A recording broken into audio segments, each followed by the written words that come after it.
What's up, Trust Fund / In Soccer We Trusters? It's great to see you as always. Feel like we haven't seen you in a few days, so we have a lot to talk about. We got transfer news. We have Leagues Cup. Also, this guy named Lionel Messi and the fallout from the U.S. Women's National Team crashing out in the round of 16 of the Women's World Cup. So hit like and subscribe, and let's get after it. Yes! What is up, everyone? And welcome to Eric Lehigh's favorite podcast in soccer we trust. That's a good one. I'm Jimmy, TCCCCCCCCC Conrad, also known as Jim, alongside Hollywood, the Heartbreak Kid, Heath Pearce, and not Charlie Davies. And we are excited to be with you guys today. We have a lot to talk about.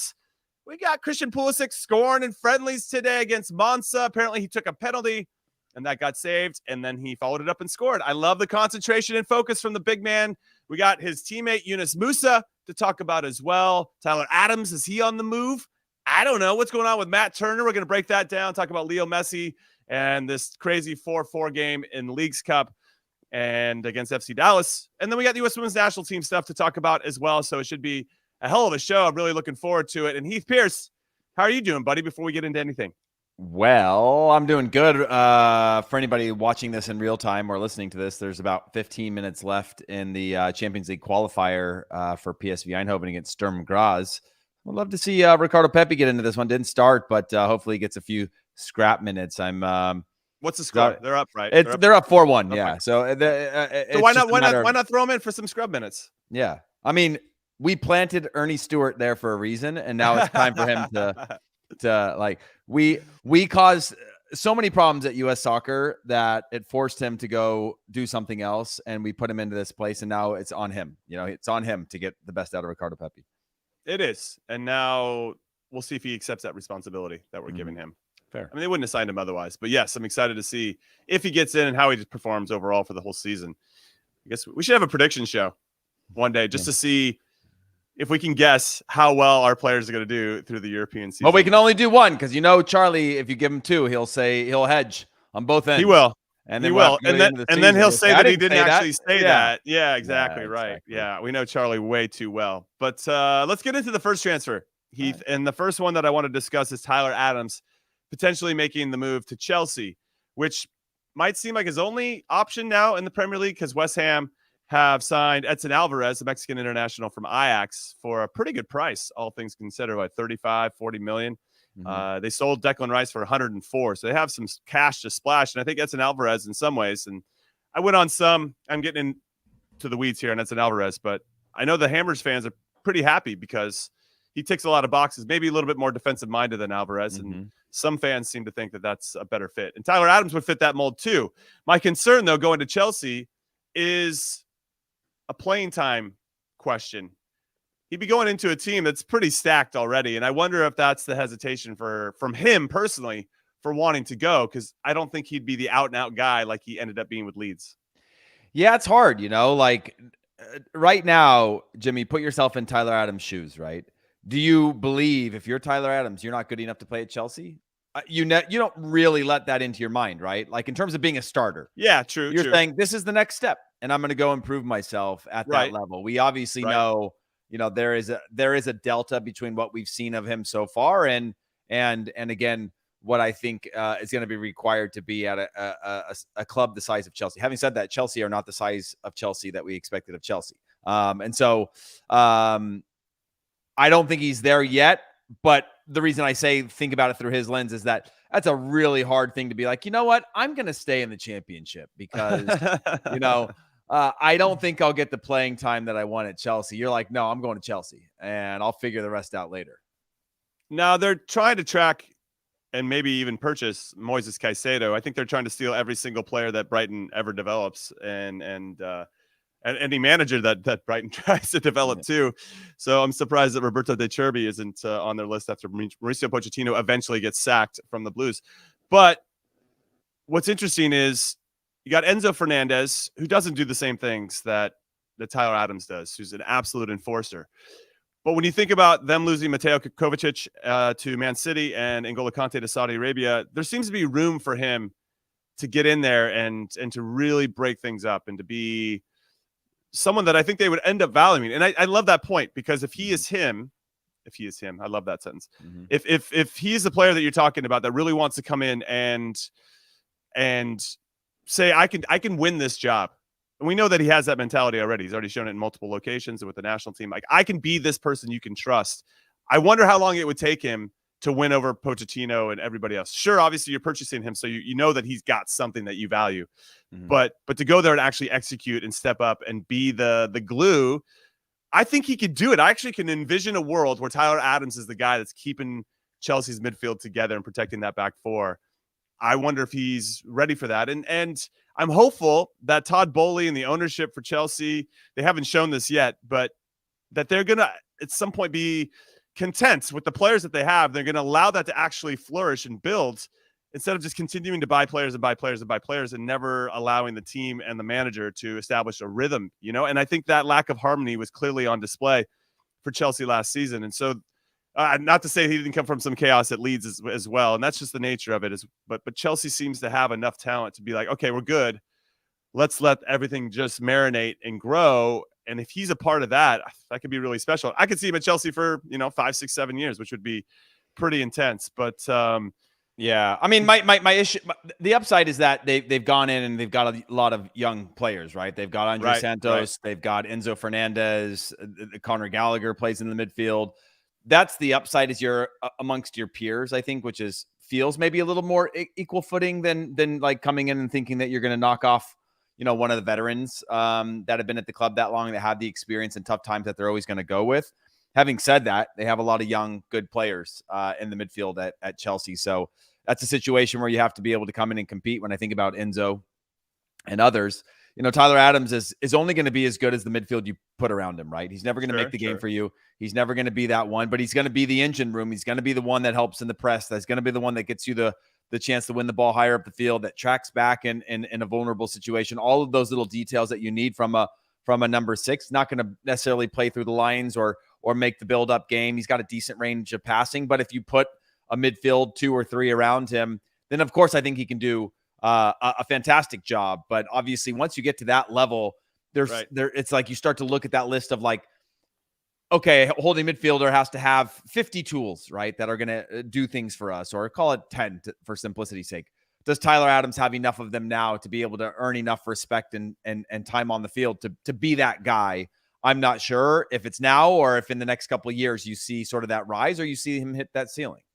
Yeah, I think the young players are still relatively unproven. So I think he could go in there at the tender age of 25 and put his mark on that. Plus, I think this guy's got the intangibles in spades. He's got presence. He's got gravitas. He's a leader. He wants responsibility. And it's fun to play with those types of players. You and I have both done it. And when you're around someone that has that type of mentality, it makes the game easier for everybody around them because they're willing to do the dirty work. I can't say enough about those types of players. Plus, you need some balance, right? We talk a lot about management and building teams, and having someone like him that's so good at what he does. Now, what I love about N'Golo Kante, just as a compare and contrast, N'Golo Kante, when you started to watch him play a little bit more, maybe at Leicester City when they won the league, he did less of this in terms of the transition game. He did some, but he really sat in that holding midfield spot and made the game easier for everybody else. I don't remember him making the same types of runs. When he came to Chelsea, he seemed to be asked to do a little bit more, almost play more of an 8 than a 6. And he could do it, whereas I don't think Tyler could transition into that. And I thought that N'Golo Kante, that's what really made him special, because he had that in his bag. But I do think there's some value, and I think he would be a nice contrast to some of the other players around him, maybe some of the luxury players, as we like to say. I do want to go, before we move on to the next one, Matt Turner, I do want to say that Tyler Adams only having a £20 million release clause in his contract is absolutely criminal. What was Leeds doing? Only $20 million to unlock that guy to go? Maybe it was only $20 million because they got relegated, and maybe it would have been more if they'd stayed in the Premier League. But still, $20 million is pretty criminal to allow a player of his quality just to almost walk away, not for free, but it almost feels like it given today's market, Heath. Yeah, how much did they pay for him? I can't remember now, but either way, go ahead. Keep it's a really low number to let him go. But It's essentially why you create those clauses, right? It needs to be a win-win for both the club and him. What you don't want is him to stick around and lose value over time if they get relegated. And I'm assuming they didn't think they would get relegated, right? So you It's put 20 those in million. there. Yeah. They were both around. Yeah, it's around the same value So, what they paid for him. So all in all, not a bad business deal. Obviously, the market is out of control when you look at who he would play next to, and Enzo Fernandez, 110 million or whatever he went for to Chelsea. It's a completely different category, but it's good negotiating to get that clause in there. And obviously 20 million probably would have felt like a lot if Tyler Adams spent the entire season injured or on the bench or whatever, right? So you look at it now and you're like, maybe there's give or take 10 million in there in terms of his true value. But it's probably the thing that sparked all the interest to say, oh yeah, we could, if you're Chelsea, like we could afford that on a squad player that, we're not taking a flyer on this. We're not taking a huge risk. We're taking a flyer essentially, which probably increases the amount of teams, which leads me to the point that also could get a little scary for Tyler Adams, because maybe a 20 million for a Brighton or somebody else that could take a Tyler Adams on would be more of a strategic investment for his contribution versus the Chelsea, which is like, there's probably not a single player at Chelsea that didn't cost 20 million, Right. No, that's fair. That's a good point. All right, let's talk about Matt Turner. Apparently he has followed Nottingham Forest on Instagram, which that feels pretty official to me, Heath Pearce, that his deal what's going on. We see what's happening. Arsenal purchased him from the New England Revolution for about £5.5 million. And now it looks like they're going to get around 10 or 7.5 with add-ons from Nottingham Forest. So a little bit of business there from Arsenal. Now, Matt Turner's 29. Ethan Horvath actually is still at Nottingham Forest and has been starting their friendlies recently. So this whole thing feels a little interesting from a U.S. men's national team goalkeeper perspective. But let's just talk about Matt Turner first, Heath, and Ethan Horvath second to this. With regard to Matt, wasn't going to play, but then you see that they're going to buy David Raya as their backup from Brentford, who is an excellent goalkeeper. And I assume maybe they just thought that Raya could push Ramsdale a little bit more. I'm curious about the whole Arsenal perspective on this and what this means for Ramsdale in particular. But obviously you want competition in every spot. And it makes me wonder that they must not have seen Matt Turner as a viable competitor to Ramsdale. And that bums me out. There seems to be some subtweeting / underlying sentiments that are, if I'm reading between the lines. But for Matt Turner going to Nottingham Forest, obviously they're a club that like to spend, want to compete, did enough to survive last year. And he's still in the Premier League, and I think will compete for the number one job. They're still trying to work out an agreement with Dean Henderson, which means that number one spot isn't solidified. But what are your thoughts on Matt Turner? Yeah, I think he's got to go somewhere where he can compete. That's a decent club. Again, it's a chaotic club in terms of the infrastructure with the ownership group and whatnot. But that survival is a huge one that hopefully propels them into, spending the right funds to make them competitive in the league, at least to be safer earlier on in the season. But yeah, I don't see anything against it. It's clear that his future was not going to be at Arsenal if you look from an ambition standpoint, right? If he was willing to accept that, hey, there's a chance you don't go to 2026 World Cup if you spend the next 2 years at Arsenal. You've got to do something now to cement yourself as the one or continue to cement yourself as the one for the U.S. men's national team. And then also just your personal development, right? Like you don't leave as a failure for Arsenal. We all saw the Arsenal move as like a ridiculously large jump, and he's obviously built a solid reputation there. So, him moving on, I think could be is a really important thing for him. But for goalkeepers, that's the hard part, right? When you're proven but unproven, at that level, you're going to have to go somewhere where you're going to compete and win out that starting job.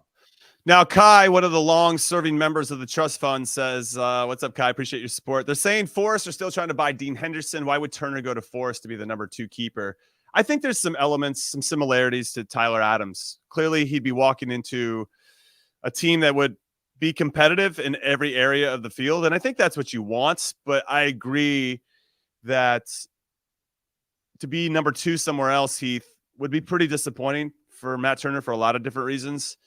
So why wouldn't he go to a more clear-cut club? Now, I'm sure Arsenal wanted to regain some value or at least break even on their deal, and I know they've made a little bit more than that. So, yeah, it's interesting. It's really interesting.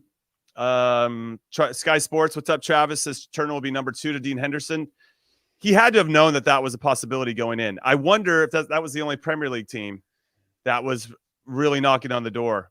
And if that's the case, then being number 2 to Dean Henderson is not going to be the best look for Matt Turner either. However, what I've learned about Matt Turner over the years, and remember, he was number 2 to Zach Steffen for a long time, and especially in the U.S. Don't you remember his initial story where like he was just like he was training on the sideline at New England when he first got there, like literally training on the sideline and got his opportunity. Like it is a pretty unique story in terms of like taking your chances and making the most of them. I agree 100%. So I've got a lot of faith in Matt Turner to be a steady presence, whether Dean Henderson is there or not. But yeah, it's probably not the ideal situation. I think we'd all like to see him go, whether it's in the Premier League or somewhere else, to be the number 1 guy, the out and out number 1 guy, where they're going to ride or die with him making mistakes. It's not, okay, if Matt Turner makes a mistake, well, let's just bring in Dean Henderson. He had his opportunity and we're going to move him along moving forward. So we'll have to wait and see how that all plays out, of course. And, yeah, I mean, cautiously optimistic. Dean Henderson has the link. Who knows if that will actually happen? Kasper Schmeichel has the link. I'm hoping that this is the solution of like a multiple parties, being interested in this job, and that like they were going to go with the option that's their best option and then leave it. Right. I hope so. Right. Anyway, if you're Matt Turner, you kind of go, oh, why would I leave here if the situation doesn't get any better at another club? So I would think that there has to be something more to it. Yeah, Arsenal might be trying to compete for the Premier League, so that would be a cool experience, I think, as opposed to fighting relegation with Nottingham Forest. But we'll see if Forest can get it together in year 2 in the Premier League. Well, speaking of Forest, there's another American goalkeeper there, Ethan Horvath, 28 years old, so only 1 year younger than Matt Turner. He played 51 times for Luton Town last season. He had 20 clean sheets. They were they won promotion to the Premier League in that playoff at Wembley, beating Coventry on penalties 6-5. I don't know, Heath. I felt like after he had done that and got Luton Town promoted, that he just would be the natural successor, or just to keep him there. I know he's on loan from Forest, but just to keep him around. And I don't think it was going to be for that much. Apparently, there was a fee of around £1.5 million to sign him permanently from Forest if they reach the top flight. And here's what the coach said from Luton Town about it. Coach Rob Edwards said this, and I was like, what? He said, I love him to bits and thank him for everything he did for the football club, but I just felt in the end that I wanted to go in a different direction. And then he added, we've got to be forever thankful for what he did and how he helped us get to where we are. I mean, we just felt, and I just felt in the end, that I wanted to go in a different direction. That's how I imagine Bob Bradley would have answered why I didn't go to the World Cup. Which is like, yeah, he did some good things and he really helped us along the way, but ultimately in the end, it just wasn't the right fit for me. Like that's you're just like, but what about the things that I did?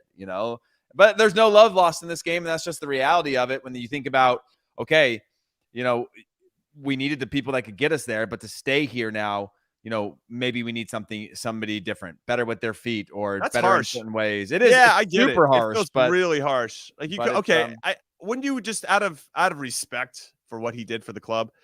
Hey, you want to be the number 2? We have eyes on a different number 1, or we're going to bring in someone to compete with you, and we're leaning towards that player being the number 1. Yeah. But hey, while you're getting us here, we are shopping for somebody better than you. Well, we appreciate everything you're doing. By the way, if we go up, great. But just so you know, we found your replacement already. Wouldn't it have been amazing if that manager was like, "Hey, you're kind of like the Heath Pearce of the Bob Bradley years." Yeah, and we think you're good enough at this certain level, but to make that jump, we just don't see it. And That's harsh. We're gonna use you because like kind of all we got, but like ultimately in the end, we think there's better value out there. I mean, it's just the reality, unfortunately, of being in that situation that for whatever reason they just didn't see. Because with a goalkeeper, it's pretty, there's some gut in there, but it's also the ability to make the plays, and he clearly made the plays. But I just wonder if there was gaps throughout the season when they were like, oh yeah, this guy made it like increasingly close calls for us, that this could have been our journey to the Premier League, could have been easier in our 4,000 seat stadium and whatever and we're gonna blame this guy. All right, we're going to take our first break of In Soccer We Trust. When we come back, we'll touch quickly upon Folarin Balogun, Yunus Musah making it official, and Conrad de la Fuente popping up out of nowhere. So, and then, of course, we'll get into League Skip. So don't go anywhere. CBS Sports Network goes all in with the World Series of Poker. We're talking a full house of characters in a competition flush with cash. The World Series of Poker on CBS Sports Network. Welcome back to In Soccer We Trust. I'm Jimmy Conrad alongside Heath Pearce, and we're breaking it all down for you. And we appreciate your support as always. Trust funds. Absolutely love it. All right, let's talk a little Folarin Balogun, Heath Pearce, because Arsenal apparently has rejected a bid of around $30 million for the striker that they seem to refuse to play, but have this crazy number on his head. Reportedly $50 million is the asking price from the Gunners. Milan is interested in getting their sporting director of Inter, Acilio, said Balogun is one of the opportunities, but not the only one they're tracking. Apparently, they're also looking at 31-year-old Porto striker, Iranian international Mehdi Taremi. Arteta went to say the plans with Flo don't change at all, but unfortunately, with Gabriel Jesus injured, we're not going to have him. We have other options to play with different qualities of players, and we will adapt. So I guess the question is, how damaging would it be for Balogun if he stays at Arsenal, but is it really seen as a viable option to help them? Again, we have another American in an opportunity, or let's say Tyler Adams goes to Chelsea and Matt Turner goes to Nottingham Forest. Well, they're just going to have to fight and compete to earn their minutes in a way that maybe some of the other players don't have to do. Like they're going to have the luxury of Arteta or whoever manager giving them, oh, we trust this player, but the Americans, we always have to seem to scrape and fight to earn that respect. And that's fine. I mean, I think that's in our DNA a little bit. But Balogun, I think I'd love to see him at Inter, all things considered. It seems like they want him there, and there's always a good feeling. Not to say that Arsenal doesn't, but I don't know. What are your thoughts on this as our resident Gooners fan, which actually Charlie is too? I think that Arsenal have shown their ambition. They've spent a lot of money, and if you have some surplus or somebody that's going to get you through the first few weeks of the season as a substitute until Gabriel Jesus is back as your starter, I think it's better to just take the cash option. You haven't had much contact with this guy in a while. He's still young, a little bit unproven, and I don't think that they trust him. We all see the quality, but we look through a very specific lens, right? Not the same lens that a Mikel Arteta is going to look through trying to win the Premier League. That it seems like apparently there's maybe a 10 million delta between what I think Inter can pay and what they want for Balogun, but I feel like maybe there's somewhere as you squeeze out the final days of the transfer window to be able to get him that move. I do think that I think ideally he could do well with his minutes, but when I think about like in Nketiah or other players where you just like you're always left wanting more, right? It's just like, oh, I'd love to see him as a starter. Then they get one start and you're like, I didn't really see much of the start. And then they go back to those squad minutes where the game's a little bit more open. And I wouldn't mind that for one season for Balogun, just because again, he's coming off of one single professional season of doing well, but I'd love to see him make a move before that. I would be antsy if I was him. And okay, do you want me here? Do you not want me here? Is it just based on injury? It just feels he's in this purgatory of not really being considered as a viable option. But then they have this crazy asking price for him. Yeah, I'd be honestly, I'd be frustrated. And to your point about the one season, the guy's itching to play, and he obviously when he played for the U.S. in the Nations League, you could see his quality and something we've been desperately seeking in that position for a long time. If I don't know, and let's say it would be a step back to stay at Arsenal. Arsenal's an incredibly talented team and are going to be pushing for trophies this year. But I don't know. I think he wants to be the key guy. I think he showed and demonstrated in a difficult league to score goals on a team that isn't going to, well, at least I should say difficult in terms of the supporting cast that he had around him to try to score as many goals as he did was very impressive. He wants to be the guy, Heath, just like Matt Turner wants to be the guy. And all these guys want to be trusted with that responsibility. And to stifle that for 1 year sucks. I'm just going to say it. It just sucks. All right, Let's go to Yunus Musah. He made his signing official with AC Milan. So excited to see where Stefano Pioli, the manager, lines him up. And we've had this discussion before. But really the part of it that I think is awesome is the dude decided to wear the number 80 jersey. The last time someone at AC Milan wore the number 80 jersey, it was Ronaldinho. And I've got plenty of time for Yunus Musah going, I want to wear that number because I love Ronaldinho, who is the player that he admired growing up the most. And I love the confidence that comes with that. We all know he's not Ronaldinho, but I love it. I have distinct memories of Ronaldo in the 80, right? And I never knew why, but I just thought it was cool because you expect them to be in the 10, attacking players in the 11, 10, 9, 7, even an 8. But to go with the 80, I was just like, that's kind of cool. I remember thinking about that. And especially mine was more through the lens of, wide receivers wearing the number 80 and things like that. So I had like this connection to it, but I love the fact that he went down that route.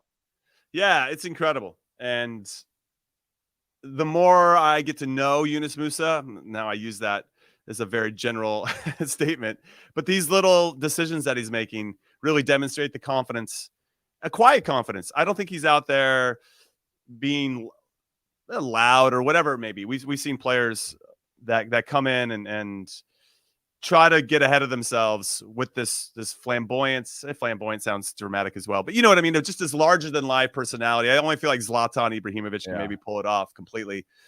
But Yunus is coming in like, I know I can be this guy for you. I'm excited to be here. And I'm excited to see how he plays. I think it's so cool, man. I love that. I love the 80 of just being inspired by, like, not trying to compare yourself to, but being inspired. Like, my hero wore this, a guy that I looked up to, and I want to wear that. Like, it's available. Yeah, what an amazing thing. Like, no one can take that from you, that you shared the same number. That's an eccentric number as Ronaldinho. Shout out Jerry Rice for wearing the 80 as well. Go on. Jerry Rice.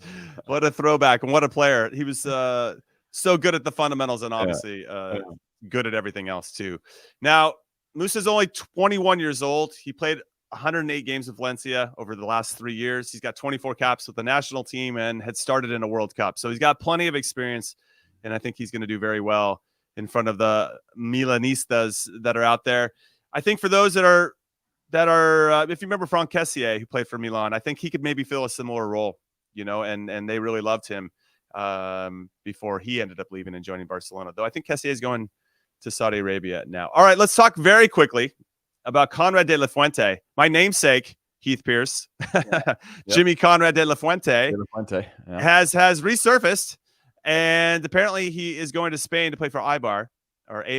And he's on the move now. Fabrizio Romano commented on it, so I guess that means this is one we should be paying attention to. But De La Fuente has been out of the player pool. We're really not like an afterthought at this point. I wonder, because of his youth experience and playing with Barcelona and coming through all that, and going to Marseille, if he can somehow resurrect his career by going back to Spain. What do you say on Conrad de la Fuente? I mean, unfortunately, I'm close to giving up on his upside. I actually saw quite a bit. Obviously, we saw with Barcelona B some of his highlight reels and stuff like that. We saw a few glimpses in the national team, but you're talking about a guy who's still young, right? He's 22 years old, right. and he just turned 22, so he's got plenty of time. But he went to Marseille in 2021. We're now at the end of 2023 or the middle of 2023. That is a crucial window of development, somewhat wasted in terms of playing time, that he's got to go somewhere and play, right? And I'm not judging him by his age or if he's anywhere near his ceiling or whatever. I think he's still got plenty of time. But when you have these situations where obviously you don't get on at Barcelona, then you go to Marseille. I thought that was a really good step back into reality. Didn't play there. Now you're going to just a smaller La Liga team, which I hope he can get playing time on, and then become just a career player where we can actually start to monitor and analyze what the upside of him could be, right? Because right now you're like potential and then like time passing, right? Then you see just these giant gaps, and I would love to eliminate that now with this.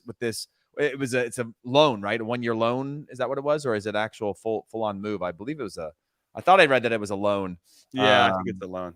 But I would love to see him establish himself. I put him more in the category of the generation that we are in, of like lots of young guys with potential that you kind of start to see floating around, or what's his name that just went on loan to San Jose Earthquakes from blanking on his name. I am too.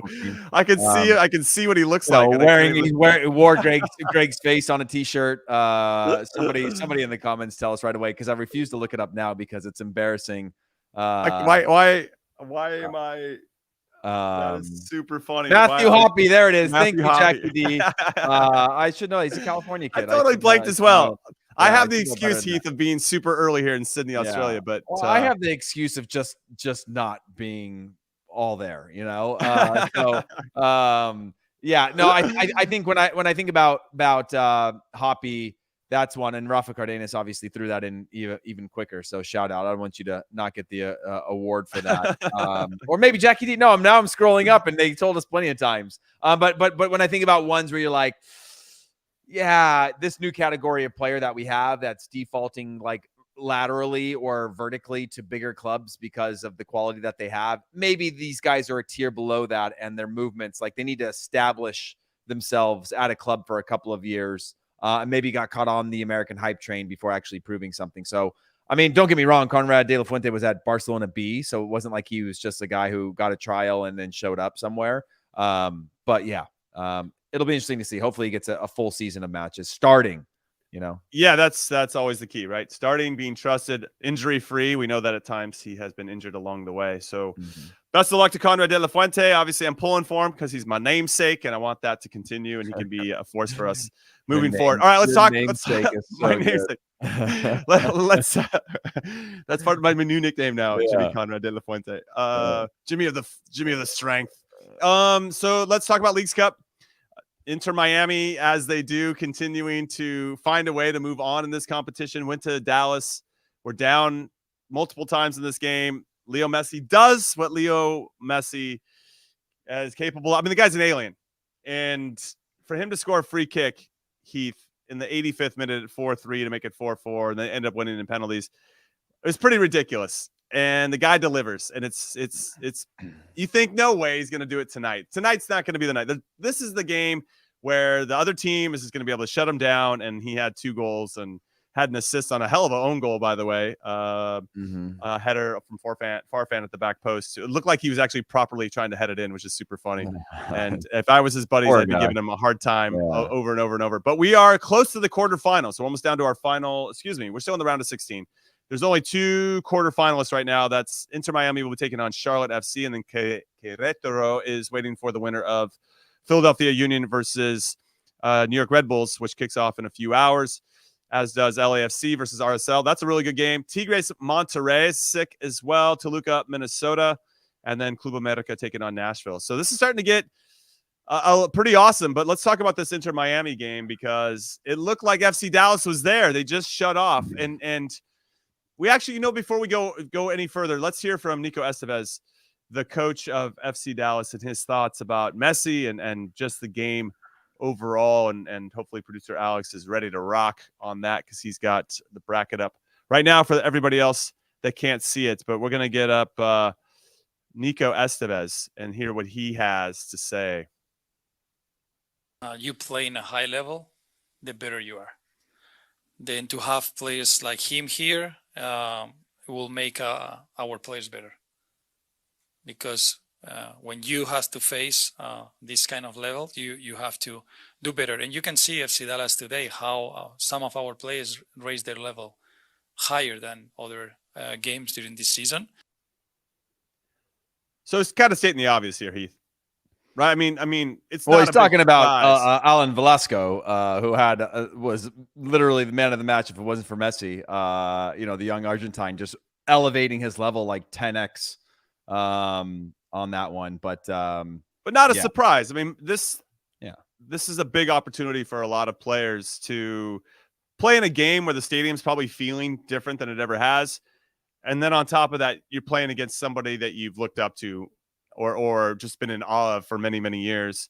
We've had the opportunity to have a crack at Messi in our careers. And what's interesting is, and there's been some commentary around how some of the players looked in awe of him while playing against him. And I don't know. I don't know if I completely subscribe to that, because as a competitor, once the whistle blows, you're just trying to solve problems, and the game is moving fast enough where you don't have time to be like, dude, I can't wait to get that dude's autograph afterwards. Like, you're not really thinking about that until the whistle blows.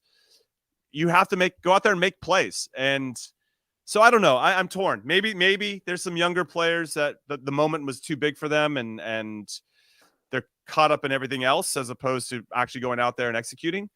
And a 4-4 scoreline maybe reflects that. but I don't know. I'm on the fence as to whether I think that's real or not. I don't subscribe to it either. I think, maybe there are some people that were nervous, but I don't think there's this like just wanting to see Messi play narrative is like caught up in this moment where you're just like, oh man, I'm on the field. Like, I think that's a silly thought. I do think some people got more nervous. I remember a few times when I played against, say, oh, I just swallowed a bug. That sucked. Ugh, man. Wow. But bugs in your house? I not anymore. Where you living these days, man? I know. I'm in my garage. It was like, fruit fly or a gnat or something, but it's still in my throat.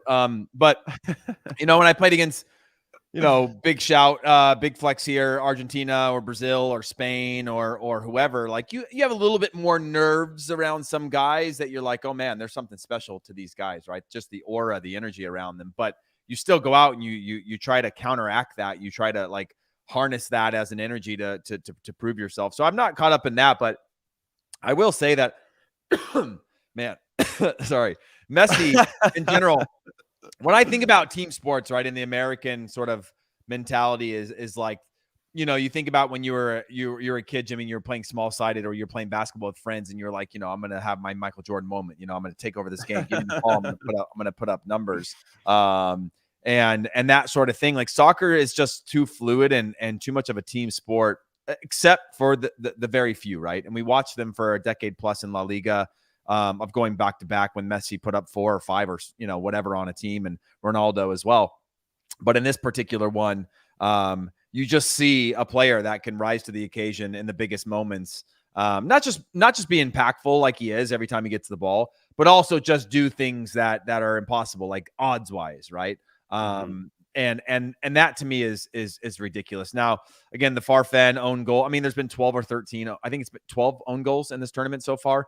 We can't give them all to like Messi's impact, because they had nothing to do with him and not even in matches that he played in. Actually, a ridiculous one in the game that I did last night with Houston Dynamo, Jimmy. I don't know if you saw that, but Dynamo up 1-0. Steve Clark comes off his line, makes a mistake after being pretty solid in the game. They get a tap in 1-1, kickoff, 3 passes backwards. Steve Clark, who's not standing center of his goal. No way. Mikhail, the Brazilian, I didn't see it. But yeah, 3 passes backward off the kickoff. Mikhail, the Brazilian defender, plays one straight back to Steve Clark towards his near post. Steve Clark is wide on the other side. Blindly passes it backwards in the goal. So they score a goal. It goes 1-1, and then without them touching the ball again, they get a second goal to win the game. And it was like it was so bad for Houston, who I thought were decent for periods. But yeah, Charlotte found a way to get through. But wow, it was the 12th own goal of the tournament. Well, that's being here in Sydney. There's been 2 of those goals here in the Women's World Cup as well, and it's heartbreaking for everybody involved when you have a back pass that goes straight into the goal. I found the bug; it didn't quite make it, or found it out. Oh man, you missed out on an opportunity for extra protein, as one of our trust funders said in the comments. All right, so speaking of the Charlotte team, given that you watched them play against Houston last night, it sounds like maybe they didn't deserve the results, but here they are taking on Inter Miami next. Do you think they have it in them to slow down Messi? I think that's everybody's goal, right? Is I think we're propping up this. There's this narrative right now of like, you'll get a chance to play against Messi, or you'll get a chance to play against the Miami right now to all these players. But how, as a player mentality, you're not thinking about like, oh, I get to grace the pitch with this like living like deity. You're like, yeah, that's a cool thing, but I want to be the team that knocks them out. I want to be the team that ruins their run. I want to be the team that I want to be the player that stops Messi on the dribble, does all these things. When I put together my old highlight reel for clubs, Jimmy, back when I was playing, yeah, I included a few times that Ronaldinho tried to run past me and I stopped him, or Sergio Ramos tries to overlap and get me on the dribble, or Kun Aguero. Like, those are the ones that I put in because you're like, oh, yeah, I humanize this experience of these guys that I looked up to show that I can compete with them. That's the mentality that they're having. The matchup right now is still one-sided towards Miami, just because they're finding he's finding a way to elevate the quality of players who haven't been that good this year, including Tata Martino contributing to that. But Charlotte still have some really good players that can punish you. They attack with numbers in the box, and where I think Charlotte are best with getting numbers in the box, winning the ball in high spots, I do think that they can score goals against this Miami side in the same way that FC Dallas did. FC Dallas just didn't manage it well more than anything, right? Every time that Miami scored in that game, you thought, okay, this comeback's going to happen. But then FC Dallas had an answer, right, to continue to pad that lead and just couldn't close it out in the end. I think Charlotte do have the quality to score some goals against what I think is still a somewhat weak defense from Miami. Okay, so this is the question I want you to answer, Heath, and for everybody listening and or watching, hit us up at ISWT Pod on Twitter or let us know in the comments right now. Leagues Cup, out of 10, where are you rating this competition as of right now in terms of excitement, quality? You really liking it? Are you like a 7 out of 10? Well, I don't know. Maybe I don't know where you were before it started, but what would you say you were, like 5 out of 10 when it started, and now you're up at a 7? I obviously I'm here. I'm a little bit detached being all the way here in Sydney, Australia, so I don't get to see as much of it. Well, whose fault is that, Jimmy? Whose fault is that? It's mine, obviously, but I'm really intrigued, and I'm trying to catch as many of the highlights as I possibly can, and I can feel that there's some buzz around it. So I wanted to get your well, I think again, a lot of the buzz is the advancement of Miami. That's one. I think 2, you're starting to see the gaps of Liga MX teams from the worst to the best, and then you're seeing the gaps between MLS worst to the best, right? So as the competition goes on, like in any competition, you're seeing better teams come to life. You're seeing teams get better, more belief. You're seeing a little bit more of that, like, almost Cinderella run type of mentality for teams where they're like, oh yeah, we're in this. Like, we can grind this out. We can, like, we can beat it. We can beat anybody. And so I think from that standpoint, and you look at the way the brackets are playing out, you still have some really quality teams. Obviously some games to be played today, but I think in typical tournament fashion, group stages, at least the ones that I was on and covering and paying attention to, not the sharpest of games. I think that's, again, something to be addressed in terms of load management and sure. making deeper squads. No problem. But as it got to the knockout rounds, it's had a different feel. Yes, there was consequence because it's group stage and it's only 2 games and things like that. And you have the penalty shootout and whatever. Don't love the penalty shootout. I think it's better than playing 120 minutes and then a shootout for sure. Yeah. I think having the offset points, I think, gives it some implications of every game. But as we went to the knockout rounds, I've seen a level of intensity. Even the Houston-Charlotte game was played at a completely different pace than I think the Houston-Pachuca game. Pachuca obviously had a bye to that point, and Houston playing in that type of heat. It had a different level of speed and intensity to it, which I like, By the way, I asked Heath to give me a quick answer. He gave me a Charlie answer for that and still didn't actually answer my question. We got our second and only 7. I'll give it a 7 now. I can't judge it as a whole, Jimmy. I mean, you're like, I know. I rate it on just currently. It's just current right at this moment. It's the current feeling you have. Well, obviously, we'll rate it again. Jimmy, it's hard. I'm stuck on the inside of the games I'm calling versus the whole thing. Like, I get it. Okay, all right, Charlie Davies, our resident Charlie Davies are here. Heath Pearce. All right, we're going to take our second to last break of In Soccer We Trust. When we come back, we're going to talk about the U.S. Women's National Team and their similarities, maybe in the coaching realm, to the U.S. Men's National Team. So don't go anywhere. In case you're new here, we're here to make history. We are more than the names on our back. We're the team on the front, the country on our shoulders, the city behind us, and the fire inside us. The best in the world. We got us. We don't just play the world's game. We run it. Welcome back to In Soccer We Trust. I'm Jimmy alongside Heath, and we're breaking it all down for you as we do. Big shout out to the Trust Fund for all their love and support over, it's been over a year now, huh? A year and a half we've been getting after it, Heath. So pretty exciting. 2,000 episodes. Yeah, we're setting records here. But let's talk about the U.S. women's national team. They crashed out of the World Cup the first time they hadn't made it to at least the semifinals in the history of the competition. This is the 9th ever Women's World Cup. And we lost to Sweden, who really sent us a note early on in the Olympics back in 2021, where they beat us in the group stages 3-0. That was Vlatko Andonovski's first big major tournament in charge of the U.S. women. And we didn't do very well in that competition. We ended up getting a bronze.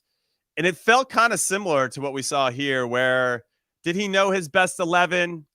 Did he roll out the right team? Is he saying the right things? And you're going to probably look back on this World Cup very similar to that, where there was more talent on display, or we had more and we didn't utilize it enough, or didn't play the right players. And so really disappointing to crash out in this way. And I'll also add is that we probably should have beat Sweden. I thought we deserved to beat Sweden. Musah, the goalkeeper for Sweden, was standing on her head, making unreal saves. She is the backup at Chelsea in the WSL in England, and maybe she's going to be pushing for first team minutes after that performance. We'll see how far Sweden goes and how she continues to play.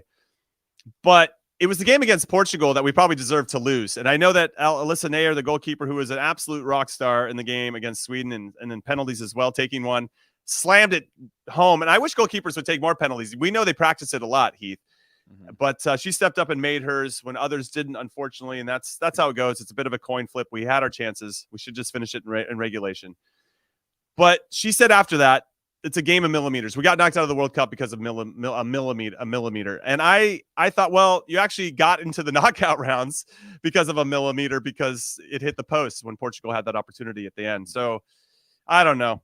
Maybe the universe is balancing out a little bit. But my big takeaway is that in the conversation being had down here is that the gap is closing between the top nations and the ones that are emerging and getting more investment and getting more infrastructure and more professional leagues in their respective countries.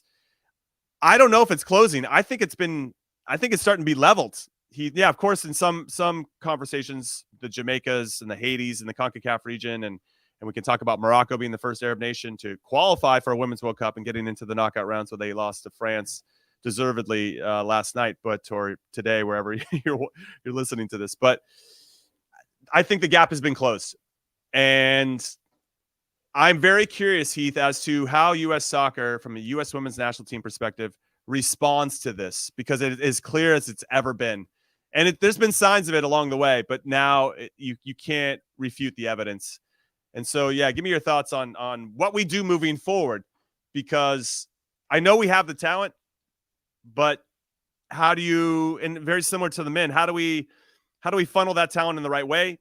How do we get them around, especially when they're younger players? The scouting, is NWSL strong enough? Are they starting to do everything? Because these other leagues around the world are getting stronger too. And we were seeing like a Lindsay Horan. She doesn't play in NWSL. She plays for Lyon in France and wants to play in the Champions League, like a lot of these players do. And it's starting to feel very similar to the men's game. Mm-hmm. Oh yeah, so I went on like a 3-minute rant there. No. I think it's a few things. Let me start with this, Jimmy. People that hedged on the women not winning the World Cup, like, that's not a hedge. Like, 3 in a row is it was always going to be difficult, right? Yeah. It's about the pathway. It's about the performances. Now, if you remove that, right, the people that were like, "I told you so," like, obviously, like the odds of that not coming true are pretty damn good. But when you look at the way in which they performed stylistically, you look at some of the other nations, and I look at Portugal quite a bit, where I just go, wow, there's a lot of technical players there. There's a lot of like players with an energy and a confidence and a technique that I really admire and enjoyed. And then you add that to the fight, right? I don't think the women's national team is going to win World Cups on fight anymore, on collective fighting spirit, being more bigger, faster, stronger than everyone. I think there is a different type of play that has to happen here.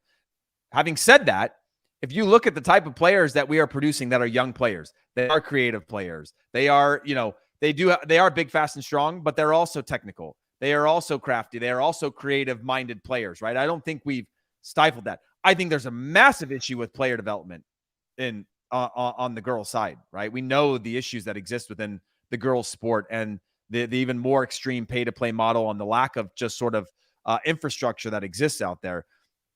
That's maybe getting grandfathered in to other things around the world that already have the infrastructure on the men's side, and they're leveraging that, right? You're seeing a lot of the clubs in England and other places just using a lot of the infrastructure that exists to make sure that they're doing things the right way for the women.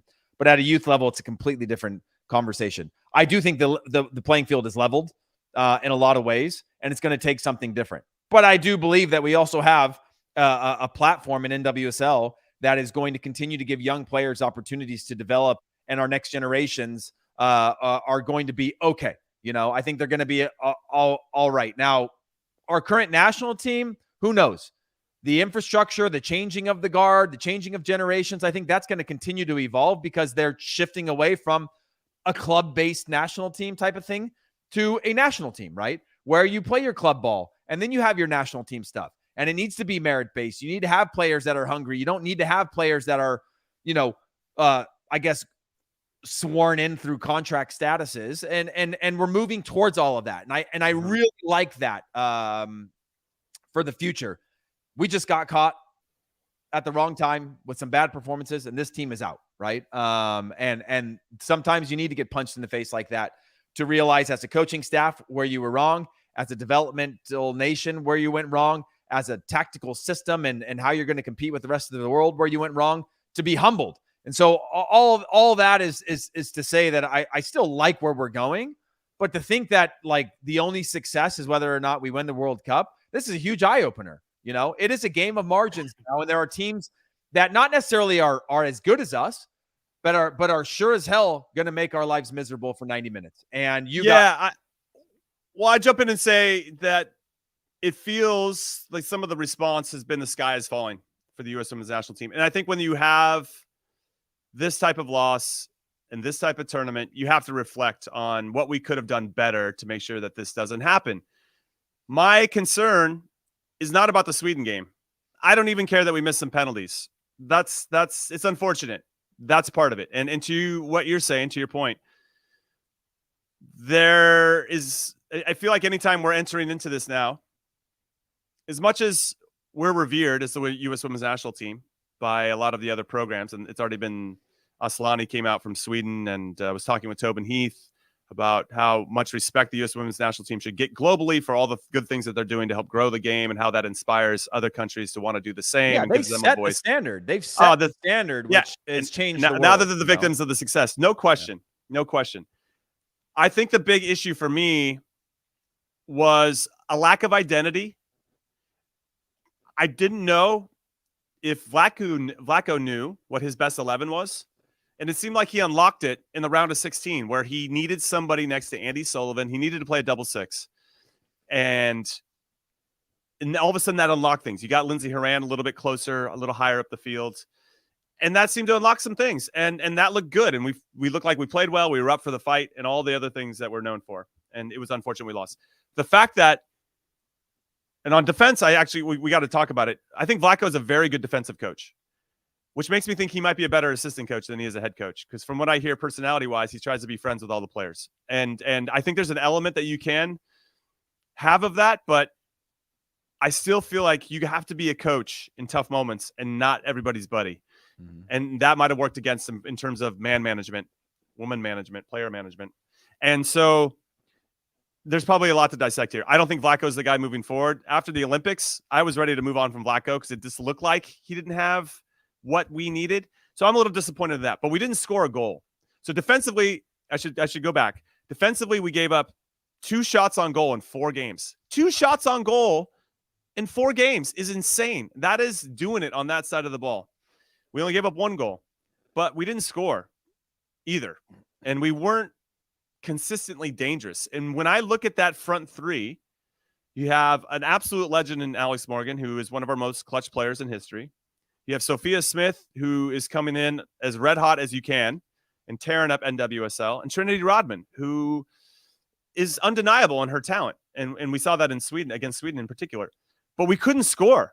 And that frustrated me, and I'm sure everybody else watching, that we're so close. And I don't know if there was enough courage in terms of making changes, because I think when Sophia Smith went to the 9 when Alex Morgan came out against Sweden, you saw her come alive in a different way. And if it's that evident, what are you seeing in training? I know it'd be impossible to drop Alex Morgan, or at least feel like it'd be impossible to drop Alex Morgan. I was asking for her to drop into the 10 spot, and you could have made it all work. I questioned Vlatko. I assume he's going to be done here pretty soon. I assume they're going to announce it. And I wonder who, I guess this is the big question for everybody. And this will be our final thought as we talk about this, Heath. What kind of coach do we need stylistically, philosophically, to come in and take this team back to where it can go? I know you're going to have to graduate some of the players. Yeah. Megan, most likely perfect. Julie Ertz, Alex Morgan. I assume Alex Morgan. I mean, the Olympics are only 1 year away, so maybe Alex and others might be holding on to do that before they announce their retirement. But there are other younger players that I think are ready to take on responsibility. And so I wonder what you think. What kind of coach should we be looking for? And I don't know if you know any names. I mean, Serena Wiegman, who coaches England, would be my top choice. She's an amazing coach, but I don't think she's going to come. And I don't know if we'd be willing to pay her the money that she would deserve. So, yeah, what are your thoughts on that as our final thought? Yeah, I think for me, it's almost the perfect storm that we saw in 2018. Obviously not the magnitude of the failure, but for the women's standard of that they've set as the world champions, certainly feels like that, to be able to push out the old guard and move a whole new generation in and use this window to really empower the next gen who maybe they feel welcomed, maybe they don't. I don't know. I'm not in those circles of those that are going to leave this World Cup with a chip on their shoulder because they didn't play enough or they didn't get opportunities or whatever. It's just a good chance to be able to go younger and really empower that next generation to be the ones that are going to be like, yeah, you want to dance, you want to sing, you want to whatever, you want to be big, bold personalities, then go and do it and prove it on the field, right? As the next generation of superstars, because the U.S. women's national team produces global superstars. And now it's up for the next ones to push out the old generation and really prove themselves. In terms of coaching, it's tough to say. We have a lot of technical players, and I would love to see a little bit more of that rolled into the system versus just like steamrolling teams. And that's not to say there isn't tactics and there isn't technique. But again, when I see the patterns of play and the rhythm of some of these other teams at the World Cup and this one, I was like, man, in, out the other side, 20, 30 passes combining, where the next ball is going to be, the technique of a player being able to break free and change the game on their own, like those types of things. We have that quality of player, but now has to come like the tactics and the style of play that can bring out the most of those players. Yeah, we lacked identity. That was, I just didn't know what to expect, like which version of the U.S. is going to show up. And when I see the Spains and Japans, and I know that Spain took a beating from Japan, but they still have an identity, and maybe they were a little bit too true to that. And you do have to be tactically flexible, right? You have to be able to adapt to what's happening in game. We see this from the U.S. men as well. We want them to be able to solve problems in game without having their hands held and not to say our players aren't capable of it or they're not trying, but it just doesn't always feel like it's coming off the way that we want. So I think Vlatko has to go. I'm probably not alone in that, and I look forward to seeing who U.S. Soccer hires. Another big opportunity here for Cindy Parlow Cone and Matt Crocker as they look to reshape U.S. Soccer on both sides. I mean, based on them rehiring Greg Berhalter, I guess we could all expect Jill Ellis to come back at some point. I bet they're all saying, "Woo! Isn't this fun that we signed up for?" Yeah, exactly right. All right, that's the show, and Soccer We Trust is done for today. We appreciate your support as always. We'll be back with you on Thursday to break it all down, and we're going to start to get to preview some big games as the leagues start to kick back in Europe, and obviously we'll have more Leagues Cup news, so it should be a lot of fun. So on behalf of producer Des, producer Alex, I guess Charlie Chuck Wagon Davies, Hollywood Heath, and myself, and Mac Pack, he gave us a compliment, Chris Mackey. Yes, and Chris Mackey. Thank you, Mac Pack, for hanging out with us and everybody else on the Trust Fund who's catching this live. We appreciate you, and we'll see you in a couple days. Have a good one. Later.